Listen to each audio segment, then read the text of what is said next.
He was scared. But I will say his best work, at least one of my favorite movies of all time, he's in Risky Business with Tom Cruise from the early 80s. And it's almost like, it's like a lot, every fucking teen movie from the 80s kind of has the same plot where it's like their dad, they all live in the fucking suburbs, the posh suburbs, they're all bourgeois. And their dad has some kind of Porsche or some shit. And so their parents are going out of town. They're not supposed to touch the Porsche. They're not supposed to have a party, right? Every one of these movies is the same. The parents are out of town, don't have a party. So, of course, what do? They drive the fucking Porsche around. They drive it into Lake Michigan. And then they have the biggest rager of all time at their fucking, parents' house. Not really the biggest deal. In fact, I would say it's good. Drive your kids out there in middle America, if you have bourgeois parents, drive their Porsches into Lake Michigan. It's good for them. Fuck up your dad's Porsche. If you're bourgeois, why not? Everybody I know who was rich would wrap a car around a fucking telephone pole or something, the psychos. The rest of us have to face consequences. What did I want to talk about? I don't know. I want to do this walking and talking thing while the weather is still kind of like nice out. I wanted to do a little bit of a recap and just kind of the lives of the poets, talk more about last night and check out the interview, the 4-hour. There were some things in the interview that I wanted to talk more about. Some things that I wanted to get more in depth about because they were such great questions, and they were kind of surprising questions. The violence question in particular, I suppose is always there. But the interesting thing about, in case you missed it, check out the interview, Ben Callahan Comedy, at Callahan Comedy. Shout out to the amazing Ben Callahan. He did this. We did this. So his fucking apartment is on McDougal Street, a couple doors down from fucking, where the gas light was and the kettle of fish. And supposedly Bob Dylan wrote, what is it, Hard Rain or something, Times Are Already Changed, one of those poems or songs in an apartment above the gas light. Wavy Gravy, Hugh Romney, who was an MC and a poet, at the Gaslight, had an apartment upstairs, not dissimilar from Ben Callahan's apartment, I would guess. I mean, it's amazing. Apparently, his landlord, Ben Callahan's landlord, is 97. So it's they've really preserved this nice thing. They haven't renovated it. The fucking downstairs, the lobby and shit has this nice kind of cobbled. I mean, it's really a special place. And the apartment is super nice. I mean, it reminds me kind of stuff on campus in Columbus that they tore down. Was that a comment? Oh, there's Ashley. Fuck. I thought I disabled the comments, goddammit. I'm just doing this quick, then I have to go back because I have to go to work. I just came into Manhattan. I don't even know. I mean, I came to go to that open mic, but I kind of missed it. I showed up late, so now I thought I'd do this. No, I'm going back to Brooklyn. I'm going back to Midwood, okay? There is no, not tonight, okay? See, I thought I disabled the comments. God damn it! Yeah, so this apartment, anyway, is on McDougal Street, right? And, I'll just have to ignore them. I'll have to tape over that part of the screen or something. Oh, Jesus, where do I want to go? See, now I'm all in the wrong place. Wow, this is 10th Street? Holy shit, okay. Oh, God, I just gave away my fucking location. Not really. I doxed myself.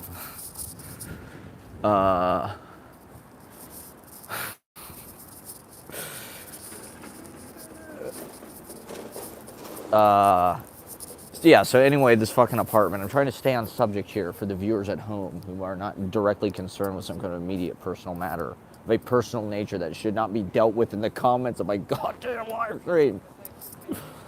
which is, meant for the fucking, for the people and for the viewers. For the people. I'm here for the people. Okay, so, shit. Yeah, so this fucking apartment, it's like really amazing kind of fucking, mythical kind of location or something. And, yeah, I mean, his equipment setup, his microphones, it was all very, very well done. Probably, and I think, what was nice about it, it was like he was very responsible. He was very, the questions were very good. You could tell he really thought about it, and they were very smart. They were very smart questions. And, that kind of stuff can even help you in your work. If somebody has like that kind of insight or can just give you an outside perspective and just kind of reflect back to you what they see, that can be so helpful, especially somebody with that kind of perception. And, it was nice because it was like he did such a good job with the video and the presentation, the screen cap that's like the, that you click on the YouTube video looks nice. And all that stuff matters. My stuff is a little wild. It's a little rough around the edges. It's a little frayed. It's a little impoverished, just like my teeth. It's broken. I need to go to the fucking student dentist like pretty soon, immediately, to fix myself because it's getting to be a crisis point. Oh, look, there's people playing basketball in a gymnasium. That's odd. What is this? Huh, okay. Yeah, so,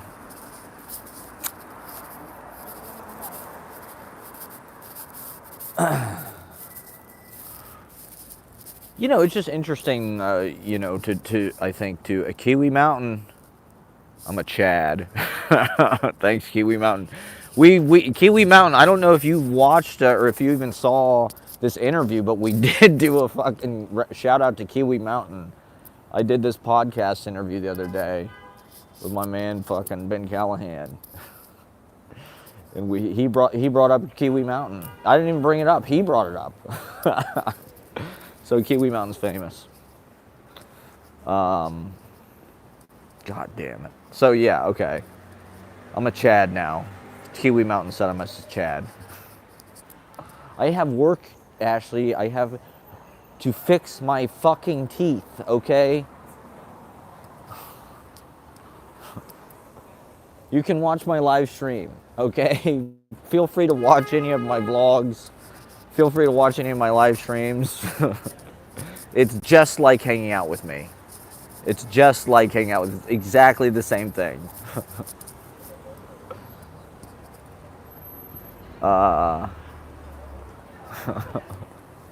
Oh my God. I have work stuff I have to do. Let's see. Okay, so anyway, yeah, when just like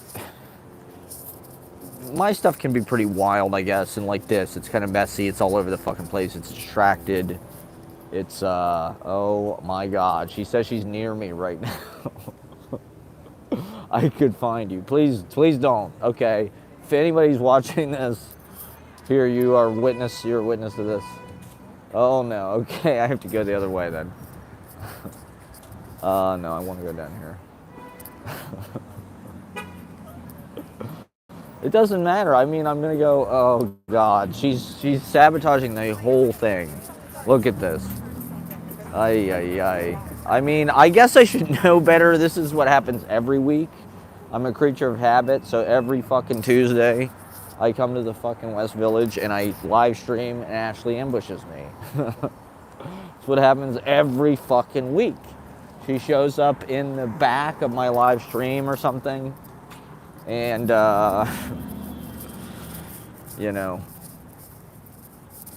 ruins the content, basically. I don't know. Maybe that's exciting, though. Maybe that's real life. Maybe that's action for people who want to see action and conflict and things happening rather than just me running my fucking mouth. Okay, so anyway, yeah, just having, you know, being seen through somebody else's lens. You know, that fucking post I had about it, that was the most successful fucking Instagram story I've ever had. I got a lot of support from people when I posted it.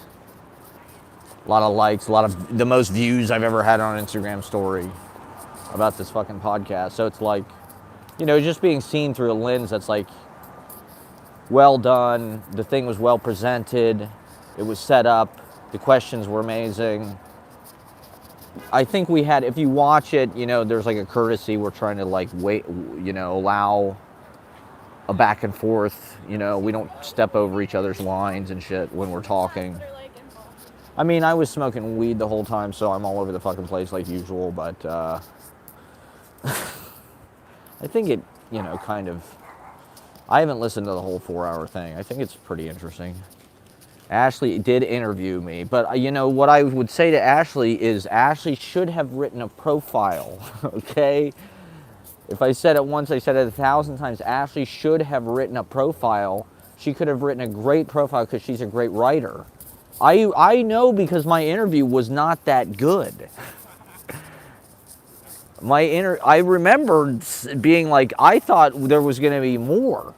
You know, I thought we were just getting started. You're like, we're done. That's all we need. I was like, I didn't even say anything smart at all. I sound like an idiot. What was more interesting was kind of the circumstances. You know, my background, where I was living, doing it at the Chelsea Hotel, my life sort of as a whatever, open mic, poet, whatever. That was like probably more interesting than anything I had to say about, you know, at least to Columbia Review. I'm sure they didn't want to hear my fucking life as a pickup artist or anything. You know, they weren't going to publish that. That's insane. Possibly, Ashley, maybe, if you will just not bombard my comments with, I have to go back. I have to go back to Midwood to do work things, okay? I'm an adult. I have work. I have to make money. My parents don't pay for my life, okay? I'm not in fucking grad school where everybody wipes my ass for a living, okay? I have to go out and make money, okay? That's why it's called money. Because daddy needs to make it. Or else, you know, this is why I can't get my teeth fixed. Just talk. Is it this fucking street? Does this street have some kind of internet blockers or something where I can't go live? Is it freezing or is it working? Okay.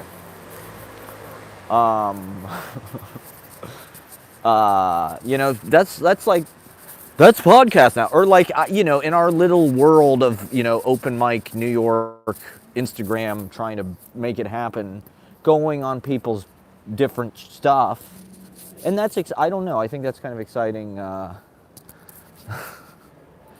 Like last Wednesday when I did the live stream with Koozie Daddy in the basement.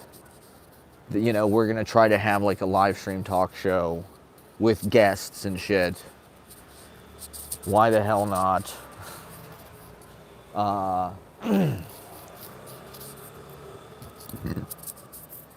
Rather than just doing this over and over again, where I have one viewer and it's Ashley and she's harassing me in the fucking comments with personal matters. Yeah, of course, we will get Ashley as a guest on the fucking show, okay? Promise you that. I promise you that. Okay? Okay, so anyway, yeah, I don't know. Having an interview, having questions, rather than just this where I'm kind of free form, bouncing off myself, having something to play off of, you know, and you know, he really respected the work, and so, you know, that helps a lot. And by him respecting it and dignifying it, other people see that and they go, okay, this isn't just this guy live streaming himself or, you know, self-promotion, like so much fucking social media and everybody's trying to jumpstart their art career, but it's hard to get other people to give a shit. Okay. Yeah, wait for me to finish at the bar, Ashley, okay? Wait for me there. Let me just see if I can put this here for 1 second while I smoke this. Yeah, that's good. Ashley, good. You go wait. Yeah, so where was I?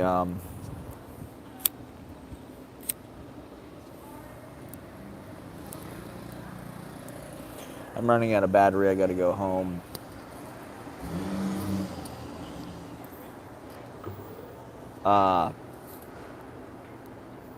You can see the drama of my life play out in real time on my live streams, everybody. Why don't I just live stream, like, my whole life? If I had a phone that was any good at all, like, literally I have 46% battery when I started doing this.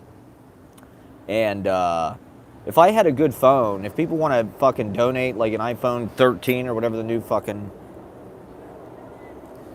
I would live stream everything. Just live stream the whole goddamn thing.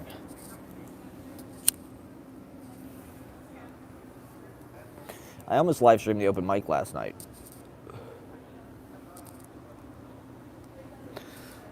Why the hell not? Got to move into that space. You know, we got to upgrade. You got to continually be upgrading, evolving, moving on. Ashley is going to come find me. You see it in the comments. She said she'll find me.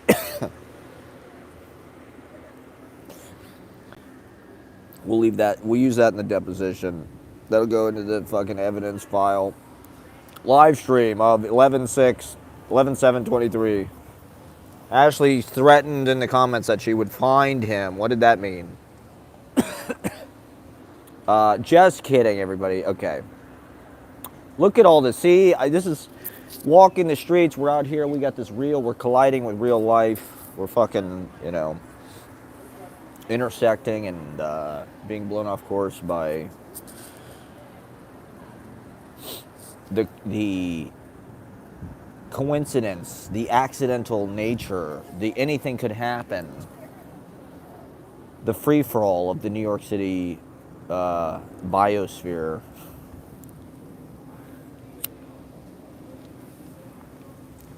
So one of the things he brought up, he quoted some lines from one of my poems about fucking psycho bitches want to destroy my life, every girl's hotter than the next.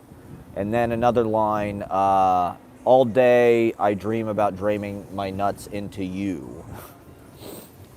Which is something I heard other people say. A lot of what I write down is something that I just hear in the air, either out on the street or I see it in the social media. I've heard people use that phrase a few times, and it is vulgar. It is obscene, draining your nuts into somebody.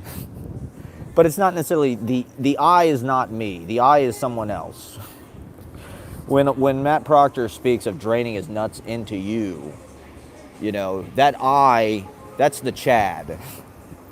That's not necessarily the I speaking.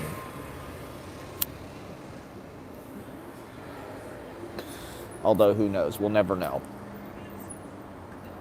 What did he truly mean? And then, fucking psycho bitches want to destroy my life. I think it's clear what that means. I think we all can see what that means. Okay, Ashley. But what he said was there was a violence and this is kind of a Fight Clubby violent shadow situation, in the poetry and in the work that he was attracted to. He liked that, which is interesting because I do think that is true. Although it just feels natural for me. What's interesting to me about that was those lines that he picked. They don't necessarily seem violent to me, really. They're erotic. They're especially erotic, and they're like kind of,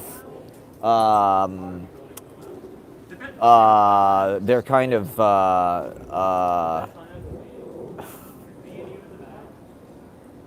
like bald. They're bold. They're they're not something that you really would say in fucking psycho bitches want to destroy my life. Every girl's hotter than the next. I mean, that is male gaze as fuck. That is kind of old school. Maybe that's not the paradigm that we should be working from. Is it violent? The violence of the male gaze? What is the male gaze doing? Is it controlling? I suppose, in a certain, but to me, it's like that's love. When I speak of these fucking psycho bitches who want to destroy my life, I love it. I fucking love it. That's why I wrote it the fuck down. Because it's hilarious and awesome and amazing to me. In its ultra violence, Lana Del Rey, that I'm even in this situation where these fucking psycho bitches want to destroy my life. And we live in goddamn Manhattan. Every girl is hotter than the next, for Christ's sakes. It's a great line. I have to write down anything that's a great line, okay? Every girl is hotter than the next. It's fucking true, okay? If you're walking around Manhattan and you're a pig like me, then you know what the fuck I'm talking about, okay? It's just a good line. And then all day I dream about draining my nuts into you. The D's are what attracted me to that. All day I dream about dream and draining. And then nuts kind of has a hard sound too. The N from drain kind of recurs in nuts. So there were sort of poetic values to those lines as well. The word, the letters, sequences, all resonated, all kind of had repetitions and internal rhymes and kind of recurring clusters. And, vowels are like windows and consonants are like walls. And so the vowel is the mouth and the consonant is the skull. And fucking psycho bitches want to destroy my life. Psycho has that CH that recurs in bitches. Fucking psycho bitches all has like C, fuck, CK, bitch, psycho, CH. So you got the CK recurring, but it turns into an H. And then BITCH, bitch is like a different kind of C sound. The C does a different thing. And so those C's, I think, have values that kind of fucking psycho bitches. I don't know. That's how, women do seem kind of wild to me and untamed. And that's part of not that men aren't. I was thinking about this. I think women are attracted to like irrepressible, uncontainable, incorrigible. Oh, you're incorrigible. We're just attracted to life force. We are attracted to wild life force. The discipline is you school it into something perfect or sleight of hand or whatever, but I also just like raw power and animal energy. And I don't know, part of my mission, I guess, as a poet is to just say what other people can't say. And I don't know, I'm a horny man. I am a horny hetero cis. I love fucking psycho bitches. I love that the drama. I don't love drama, but the torrid, you want somebody, they don't want you. You're with somebody else, there's fire, there's passion. That's what poetry is fueled by. Poetry is usually erotic or about love or longing or yearning or draining your nuts into somebody. This is a poetry lesson for the day, okay? Write about a time you wanted to drain your nuts into somebody. But also, it's juxtaposed within that poem with the library. The poem is really about the library. The one is called The Internationalist because I consider myself an internationalist. not an American. I think that's why we live in New York, because we're internationalists.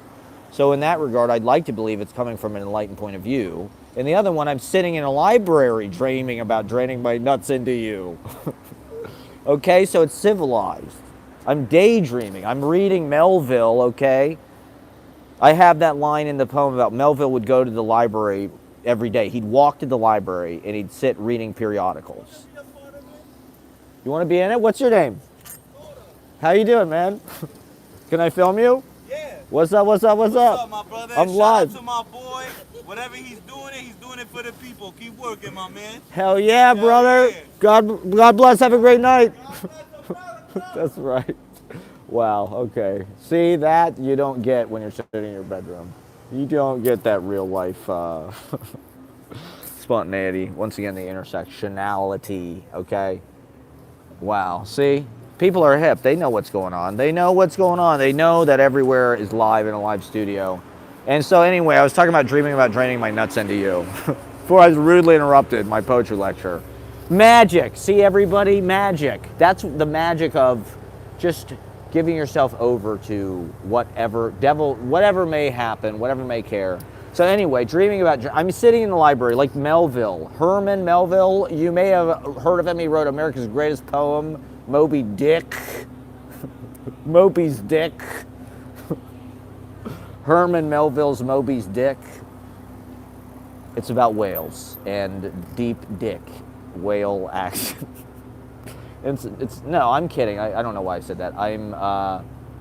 It's about dreaming about draining. No, it's about, I've never read it. But anyway, he used to go to the library, okay? And he would go to the library and sit reading periodicals in New York. He was a Manhattanite. Melville, I think, was he born in Manhattan? You know, but he fucking, he lived on like 23rd Street or something. You know, he lived in the fucking 20s someplace. Sorry, I'm doing my own camera work here. I want to get it on. Like, this guy's driving a car. This guy is driving 5,000 pounds of steel. Hey, let me be on your live stream, dude. It's like, maybe you should focus. Well, I don't know. I mean, how meta. I don't know. Maybe, God bless him. I hope he's live streaming. Are you live streaming behind the wheel, sir? Are you on TikTok right now? Because you should be. Okay, yeah, let's go this way. I'm going to go until I have 20% battery, however that long that is. So I'm sitting in the library reading periodicals, which is something I like to do. It's like something old people do, right? Old people get up at 4 a.m., they go to McDonald's and have breakfast with all their friends, like around a table. They get like, eggs and sausage and pancakes at like McDonald's. They drink a cup of coffee and read the newspaper, and then they go to the library, right? And they just sit reading fucking periodicals for the whole day until 3 p.m. when they have dinner. And that's how I want to live, except start maybe at like noon. If I could wake up at 10, that'd probably be good. But I don't know. This is like, non-work lifestyle. Having to find things to do. So what did I do? I walked to the library. It was wintertime. There's few places to go when it's cold out, that don't cost any money. At the time I was staying with people because I was between apartments. And so, I wanted to get out of the house during the day and shit. And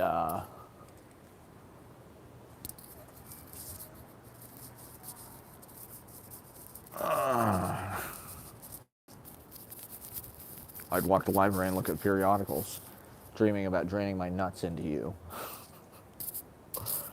I think that is like the most elemental human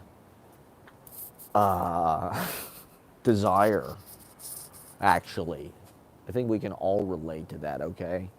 Even women. What is it women want? They want somebody to come inside them. That's like, for some reason, that's their favorite thing. This feeling of like a man coming inside them. They are biologically programmed. Not all of them, maybe, I don't know. But it's like, that's their, a lot of them's biggest turn on, right? A man, sorry, this is getting like really raunchy. I didn't necessarily plan on saying this, but so the violence of this, the violence about draining my nuts into you. I don't know, why is that violent? Is sex and eroticism inherently violent? Or I don't know about if it's inherently violent or if it's just I mean, there definitely is a kind of desire. Like desire is a kind of rage and a fire and a passion, and it is like there is an element. I mean, especially if you're a man of like hunt, and you have to go out and like get women somehow and fuck them. I guess I don't know.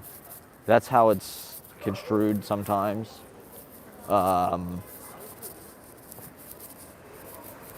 I don't know. Why do women want their hair pulled? Why do they want to be choked? Sorry to go there, everybody. Is this violence? This is what I'm talking about, violence, right? Why are they sort of, are they linked or something, or entwined or something? Sex and violence equals ratings. Everybody loves sex and violence, right? Sex and violence, more sex and violence, more sex and violence. You know, kinks, S&M, being choked, being slapped, spit in my mouth, spit in my fucking mouth, spit in my, and pinching, spanking, leather, paddling. The audio's low. We're not getting this? Are we really not getting this? This is some of my best work. Okay, well, anyway, it's very sexual. So, Ashley's always telling me, how about now? Is it on now? Is it on now? How about now? Is that better? Fuck. It's cool now. Could you hear anything I was saying? Could you hear anything I was saying about being spanked and smacked and slapped and choked and spit in my mouth? Well, I was just talking about sex and violence being... Well, okay, so he picked these passages out that were, as I'm talking about them, I'm talking about sex. Because that's kind of what they're about on the superstar. Well, I don't think he's, I think he's insightful. I think that's insightful. That's why I'm talking about it. Because I'm like, maybe it was other things in the poems that he felt were violent, but he picked these lines out for other reasons. I don't know. Other people have mentioned the fucking psycho bitches line to me as well. So, I don't know. I love women. But, oh, here we are at the friend's apartment. Oh my God, I'm sorry, please. Okay. Okay. This woman's going to her fucking apartment. All right, I'm on 20%. We're at the friend's apartment. That's kind of a weird note to end on. Yeah, so let me just finish this up by talking about violence. There was some other thing from the thing I wanted to talk about. Maybe I'll do it later. But, I don't know, love and passion, emotion, art, blues. Like I grew up, I feel like as a young child in an environment that there was a lot of passion because my dad's music. I was around my dad's music, and if you listen to these fucking recordings, it's just like drenched in fucking passion and kind of punctuation and percussion, and it's very emotional. And my dad, when my parents got divorced, there was a lot of I don't know, whatever. Okay, it's loud and clear now. Okay, cool. Well, thank you for watching. And so I don't know. I think one reason, it's not necessarily lust, but love. Like Percy fucking Sledge. When a man loves a woman, that kind of love. I grew up around that kind of feeling, I feel like. and there is like a, I don't know, a jealousy, blues music, right? Like my dad, their band was a blues Willie Pooch. And so that music has a kind of, I don't know. There is violence in some of it, you know. It's got some of you know, devil, you know, so your mule's been kicking the wrong stall, you know, or whatever. Or another mule's been kicking your stall. And you know, so I don't know. I don't want to be that kind of person. I don't feel that way. You know, I don't feel that way about, you know, my relationships. But I do think that passion and loving someone, love is a hurting thing, you know? Soul man, right? Here we are at the friend's apartment. There it is, everybody. Chandler. It's Chandler week all month forever, okay? We will never stop remembering Chandler. It's like 9/11. Chandler is another 9. We're just going to keep talking about Chandler and rewatching Friends and reliving it. We're going to AI Chandler. We're going to have new episodes of Friends, okay? We will resurrect Chandler. We're going to clone Chandler. We're going to get DNA and we are going to regrow Chandler, okay? Okay, so anyway, I don't know. I'm a passionate person. I'm a sensitive person. I get jealous and I love. Okay, this is something that one of my poet friends who will go nameless said. She said I was a lover.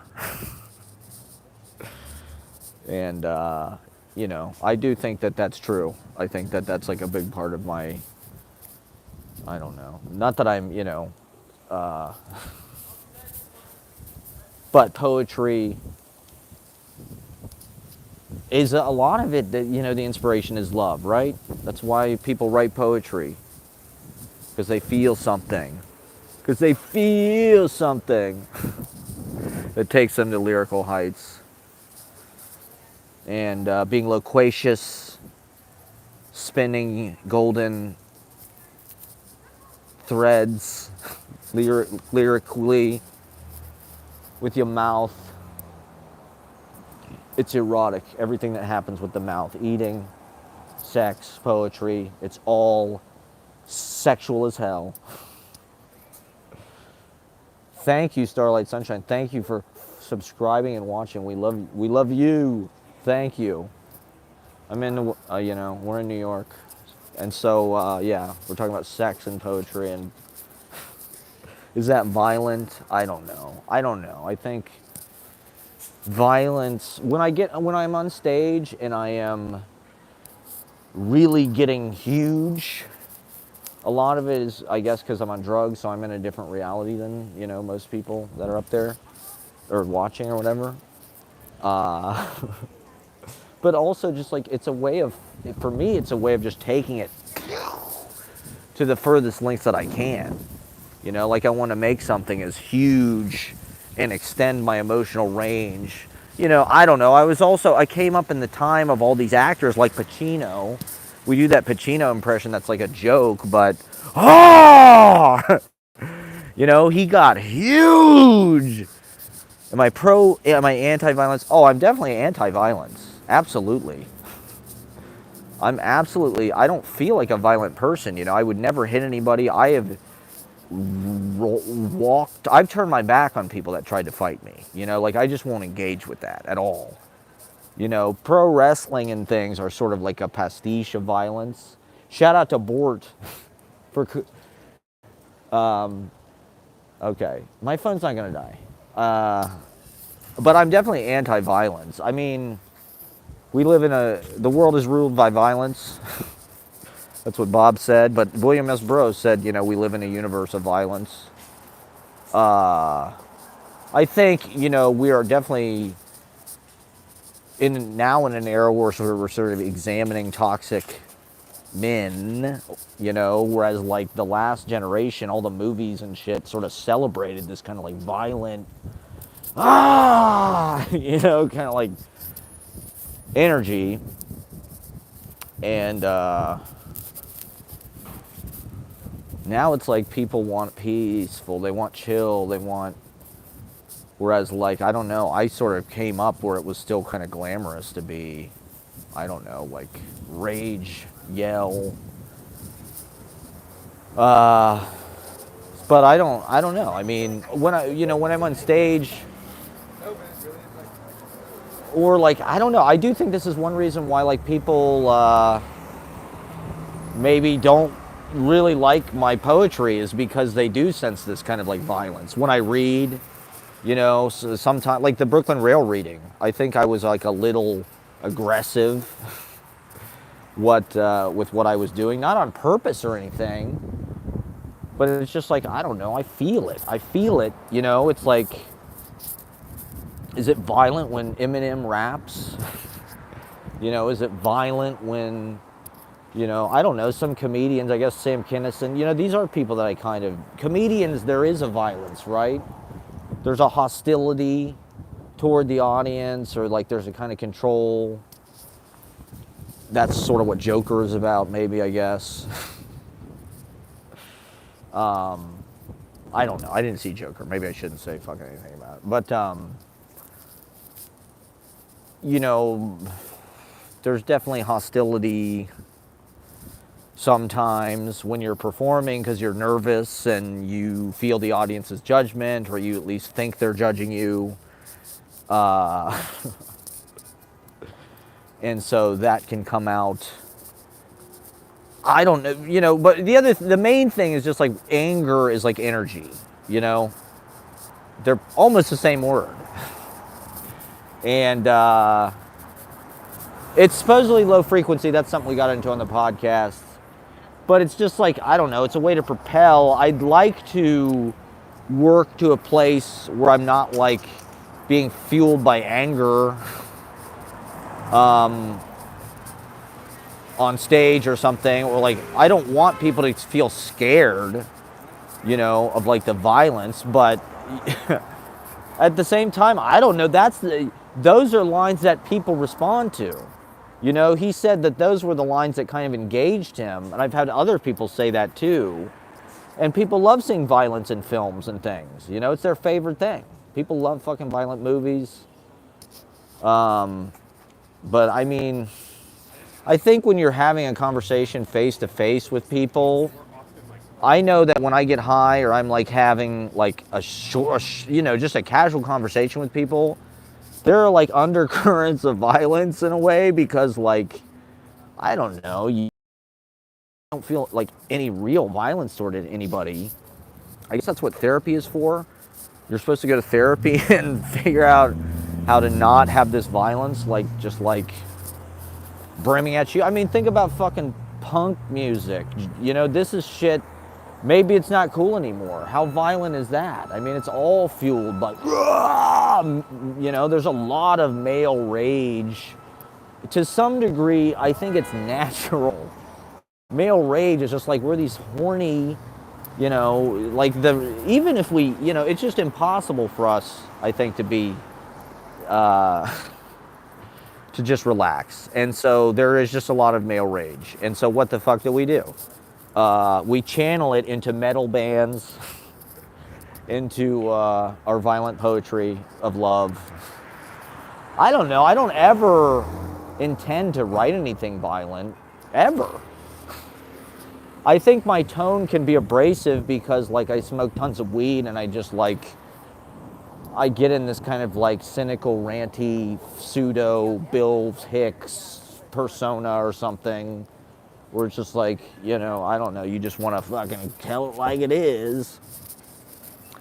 And no bullshit. I mean, everybody else's poetry is so full of shit.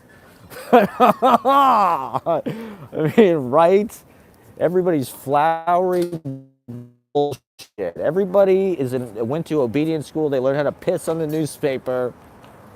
Somebody's got, I don't know. I know wild people. My family's always kind of celebrated that, living outside of, but, I was thinking about this. My Uncle Pat was in jail, so there is all this violence that sort of channels down our family. I was around violence as a child, in the home. Like I said, my Uncle Pat was in jail for like a year or two. I don't even know. He was kind of a small time criminal. And,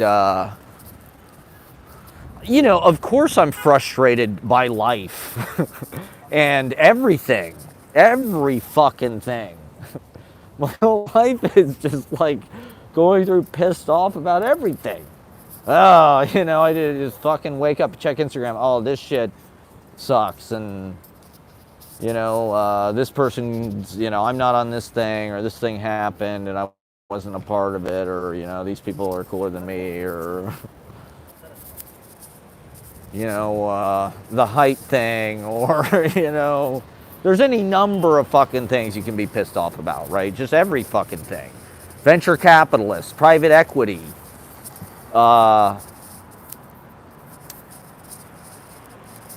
George W. Bush. I'm not, you know, I don't, you know, so it's like, but I also find it kind of entertaining. I do, you know, I do think violence is kind of funny. It is funny. I mean, maybe laughter is just like a hysterical reaction and it's not appropriate. But I don't know. I guess it's more interesting to me that, like, why is the sex part violence? What is there violence? You know, is this why women are scared of me? Because like they detect that there's just like a deep anger barely seething beneath the surface. I don't feel that angry, really. Yeah, well, I don't feel that angry. I really don't feel angry. I mean, I don't feel any angrier. Like, I'm definitely not going to, you know, do anything crazy. It's like I try to alchemize the anger into positive energy, you know, by uplifting people and doing these rage-filled, fourth wall breaking performances. So, you know, like the other night at the party, Mo David had this cat, shout out to Mo David, in his lap. And the cat was like, you know, spread eagle, and he's petting the cat's tummy. And I feared energy. And of course, you know, I was trying to kind of be careful, but I kind of just like clumsily, like, you know, sat down. And of course the cat ran away. Like, fuck this guy. Yeah, so, dude, hilarious. So yeah, the cat detected my male rage. You know, I don't, I love women.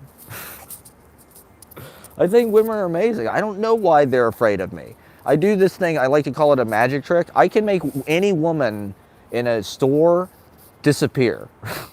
If I go up, if like, okay, let's say you're in a bookstore and there's a woman standing there reading a book.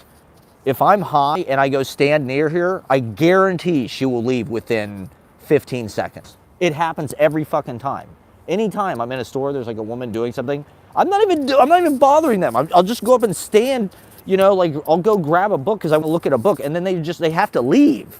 They sense my energy and my hatred, I guess. I don't hate women at all. I love women. I wish that they were not like repelled by me in my male anger. I guess, I don't know. To me, anger is the angry joy. I don't know. Well, this is what I'm saying. It's like, what's the relation between the violence and the love? You know, like, I don't think, you know, women definitely don't want to be around fucking violence, you know? God, I don't know. I don't know, man. I don't know. So, I know just for me, it's like, it's just frustration, you know?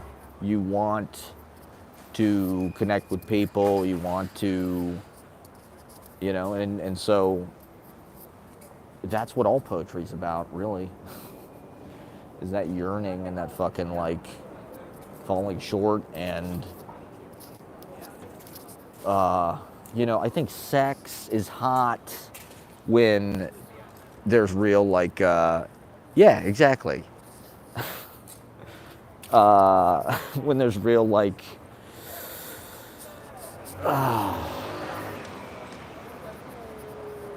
Not violence, but it's like, what's this thing, like top and bottom, or like being dommed or something? You know, like, daddy, pump it up into me, please, daddy, pump it up into me. Daddy, daddy, daddy. Power dynamics. Supposedly sex is about power, right? That's what everybody says anyway. What the fuck? I felt like it was about my dick. I really felt it was because my dick feels amazing when I have sex. And, but apparently it's about power. Apparently it's about power. Apparently you're getting off because you're subjugating or somebody or something. I'm on speaker, okay. So draining my nuts into you, is that a power thing? You know, oh, I'm gonna drain my nuts into you. I think, like, you know, the thing that we're programmed is like, you know, we're programmed to get people pregnant. And so, you know, when you're draining your nuts into somebody, that's like, you know, you're biologically programmed to, like, you know, because you're supposed to propagate the race or whatever, you know. That's what that moment is. I think that's why we focus on it as a species from our respective points of view. Men, I don't know. It's like, I try to be a peace warrior. I try to be a love warrior. You know, I think to some degree our generation was lucky because there was no draft. You know, what if fucking 9/11 happened and thank you. Dude, it means so much to have Bort watching. Oh my God. He knows everything. Bort knows all. Yeah, so, you know, there was no draft. What if 9/11 happened and there was a fucking draft? How fucking insane would that have been? You know what I mean? We could have been forced to fucking, you know, but so where does all this male rage go? You know, people are playing Call of Duty.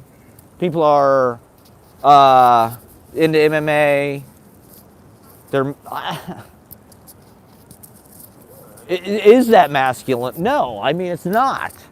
But I think it's one of the things that's like sort of one of the comedic caricatures of masculinity is like, oh, I'm mad, I'm Ron Burgundy.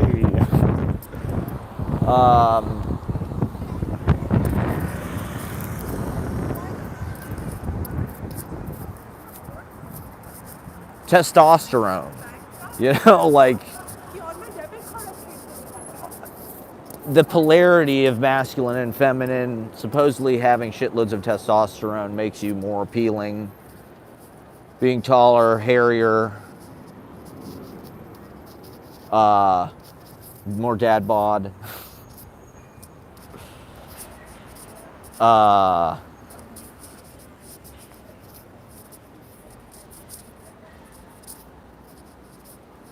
I don't know, man. I don't know. My battery's about to die. I could talk about this for fucking ever. There's so much more to talk about with this. It's very risque. It's a very risky topic. I feel like I could go off the cliff at any time talking about male rage and sex and the history. I mean, I am, you know, I do obsess over, this is one of the things I get angry about. Women do seem to, they want to be slapped. Sorry. They want to be slapped. They want to be choked. They want you to fuck them from behind and pull their hair. They want to fuck huge, tall guys. I do think that, like, okay, maybe, you know, up until 100 years ago, if you had sex with somebody, there was a good chance you'd probably get pregnant and have a baby. You know, it's like now we have all these forms of birth control and shit, and it's, you know, it's somewhat, even though they just return. And so, you know, there were probably centuries and centuries and centuries of people that there may have been, you know, more of an influence of, like, you know, non-consensual reproduction, let's say. I don't know. violent, you know. I am saying that's bad. You know, this is bad. This is not good.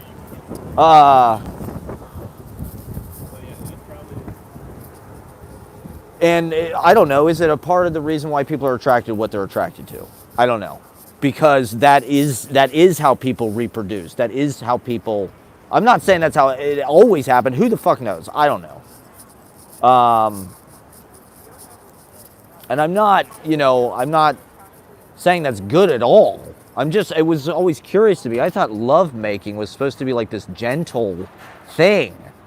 You know, when I first kind of started to have sex as an adult, my girlfriend, I wanted to be like gentle and stuff and like loving and she was like, "What the fuck are you doing?"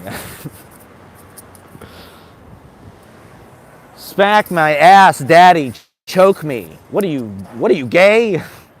No, I don't want to make any gay jokes. I don't do that. I don't do that, okay? I'm against that.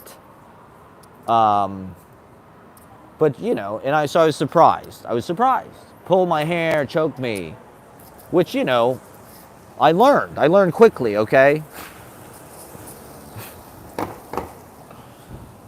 But I'm not saying everybody's into that. But it's, sex is almost like roughhousing or something. It's almost like wrestling, with the, or jumping on the bed or something.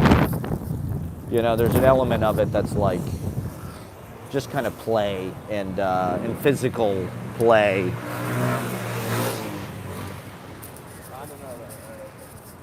I don't know. I never really talked this in detail about sex on my stream. I'm not sure how that happened. Anyway, my battery's going to die. Let me get off this thing. This is to be continued. I just wanted to end on, somewhat of a not controversial note. Thank you for watching. Check out my 4-hour-long interview. There's, this is like a footnote. Like in that interview, there would be like a 2 or something, and then you'd look at the bottom of the page and there'd be a 2, and then you click this video, and I'd talk about violent sex for 58 minutes. With toothpaste on my mouth. That's toothpaste, okay? I didn't just get done having violent sex, okay? I think my poetry is beautiful love poetry, and it's, I'm inspired by Lord Byron, and she walks in beauty like the night, and my love is nothing like this. I don't know, just cliches of trying to be a love poet. That's really the impetus of my entire life. It just feels right. It feels like the most natural thing to just be in love and to wax poetic about it all the time, smoking weed, on the dérivé, the endless wandering journey through life. And thank you for watching. Okay, I did want to, this is me as Tom Cruise in Eyes Wide Shut. This was like one of my bits I wanted to do. Do you ever just walk around New York like you're Tom Cruise in Eyes Wide Shut? Like this is, like he does that thing where he like smashes his fist and like he's like thinking about the erotic Illuminati sex parties on West 4th Street. He's walking down West 4th Street, but I think it's a rear projection. That's what I'm doing right now. This is me cosplaying as Tom Cruise in Eyes Wide Shut. That's what we'll end on.